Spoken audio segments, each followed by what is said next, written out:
Hello friends, welcome to SM study point. Friends, আজকে আমরা আলোচনা করব চাইল্ড ডেভেলপমেন্ট অ্যান্ড প্যাডাগোগি থেকে। আমাদের কাছে টোটাল কোশ্চেন ছিল 170 কোশ্চেন, ঠিক আছে, 170 কোশ্চেন। ইম্পর্টেন্ট কোশ্চেন টেট 1 এবং টেট 2 দুটোতেই কাজে আসবে। সিরিজ 1 এবং সিরিজ 2 তোমরা যারা যারা দেখোনি তোমরা অবশ্যই দেখে আসতে পারো, আমার প্লে লিস্টের মধ্যে এই দুইটা ভিডিও দেওয়া আছে। আজকে আমরা আলোচনা করব সিরিজ 3 এর 60 থেকে 90 কোশ্চেন নিয়ে। তার আগে আরেকটা কথা বলে রাখছি, যারা যারা আমার কাছ থেকে নোট নিতে চাও বা যারা যারা পেইড মক টেস্টের জন্য অংশগ্রহণ করতে চাও, একদম রেগুলারলি মক টেস্টে দিতে চাও, স্ক্রিনে দেওয়া নম্বরে কল করতে পারো বা মেসেজ করতে পারো। সিস্টেমেটিকভাবে আমাদের এখানে মক টেস্ট হয় টেট 2 এর জন্য। চলো আমরা স্টার্ট করছি। আমাদের কাছে প্রথমে কি আছে দেখো, 61 থেকে আমরা 90 কোশ্চেন আলোচনা করব আজকে। 61-এ কি বলা হয়েছে, রুশুর বাপ শিষ্য হলেন পেস্তালসি, ঠিক আছে, পেস্তালসি হলো রুশুর বাপ শিষ্য। 62 নাম্বার, বৃদ্ধি কারণ হলে তার ফল হবে বিকাশ। আমরা প্রত্যেকে জানি বৃদ্ধি যদি কারণ হয় তাহলে ফল হবে বিকাশ, ঠিক আছে। 63 নাম্বার, পশ্চিমবঙ্গের মুক্ত বিশ্ববিদ্যালয়টির নাম নেতাজি সুভাষ মুক্ত বিদ্যালয়, ঠিক আছে, নেতাজি সুভাষ মুক্ত বিদ্যালয়। নেক্সট আমাদের কাছে আছে 64 নম্বর, বিদ্যালয় হলো সমাজের একটি ক্ষুদ্র প্রতিষ্ঠান। এটা কে বলেছিল? শিক্ষাবিদ ফ্রয়েড বলেছিল, ঠিক আছে, ফ্রয়েড বলেছিল। নেক্সট আমাদের কাছে কি আছে 65 নম্বর, নতুন দিল্লির বিজ্ঞান ভবনে জাতীয় সংহতির সম্মেলন সর্বপ্রথম অনুষ্ঠিত হয় 1951 সালে। কবে? 1951 সালে হয়েছিল। 66 নম্বরে কি বলা হয়েছে, শৃঙ্খলা গঠনের সহায়ক একটি সহপাঠ্যক্রমিক কাজ হলো এনসিসিতে নিয়মিত অংশগ্রহণ, ঠিক আছে, এনসিসিতে নিয়মিত অংশগ্রহণ। নেক্সট আমাদের কাছে কি আছে দেখো, আমাদের কাছে আছে 69 নাম্বার, খেলাধুলা অংশগ্রহণ করলে শিক্ষার্থীর যে ধরনের বিকাশ বেশি ঘটে তা হলো দৈহিক বিকাশ। কোন বিকাশটা হয়? দৈহিক বিকাশটা বেশি হয়। 70 নাম্বার দেখো, সমাজমিতি কৌশলের উদ্ভাবক হলেন ডক্টর জে.এল. মোরেনো, ঠিক আছে, জে.এল. মোরেনো। 71 নাম্বার, প্রত্যক্ষণ প্রকৃতপক্ষে সংবেদন ও স্মৃতির সমন্বয় কে বলেছিল? পিলসারি, ঠিক আছে। 72 নম্বরে বলা হয়েছে বিশেষ বিশেষ সমর্থন অর্জন করার ক্ষমতাই হলো বুদ্ধি, ঠিক আছে।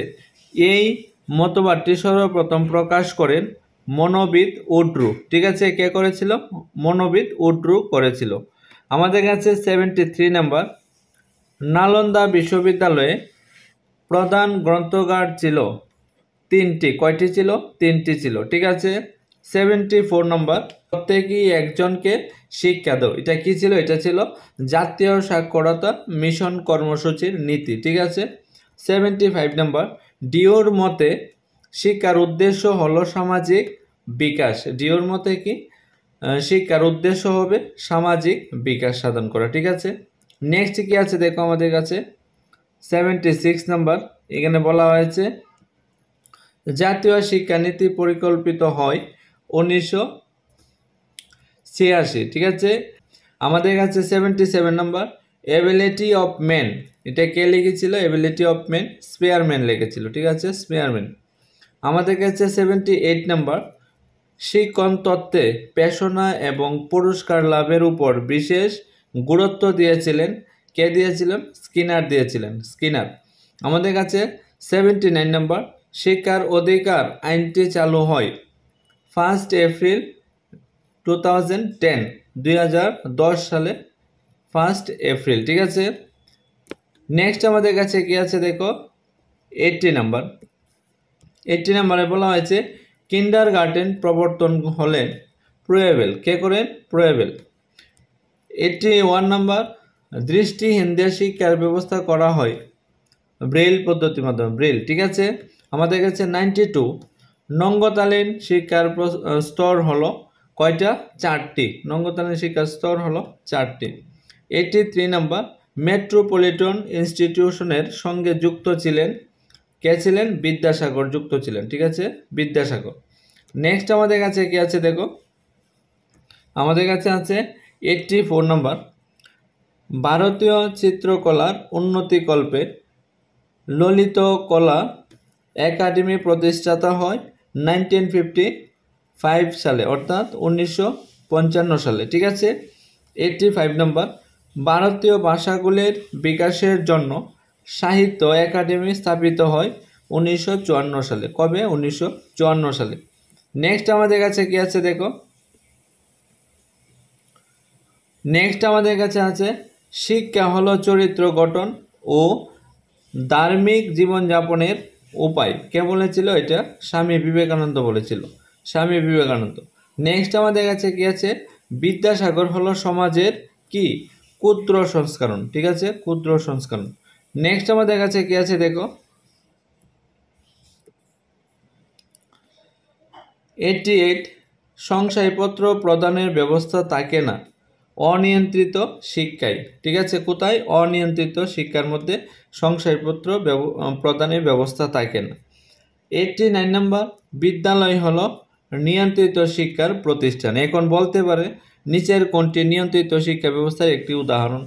তাহলে বিদ্যালয় হবে নিয়ন্ত্রিত শিক্ষা ব্যবস্থার একটি প্রতিষ্ঠান। ঠিক আছে, আমাদের কাছে 90 নম্বর।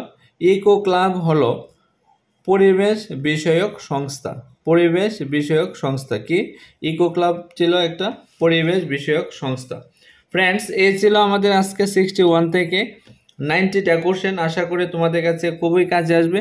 যদি এই ক্লাসটা ভালো লেগে থাকে তোমরা অবশ্যই ভিডিওটা বিভিন্ন জায়গাতে শেয়ার করে দেবে, এবং যারা যারা এখনও আমার চ্যানেলটাকে সাবস্ক্রাইব করে রাখুন অবশ্যই সাবস্ক্রাইব করে রাখতে পারো টপিক অনুসারে টেট 1 টেট 2 রিলেটেড ভিডিও পেতে।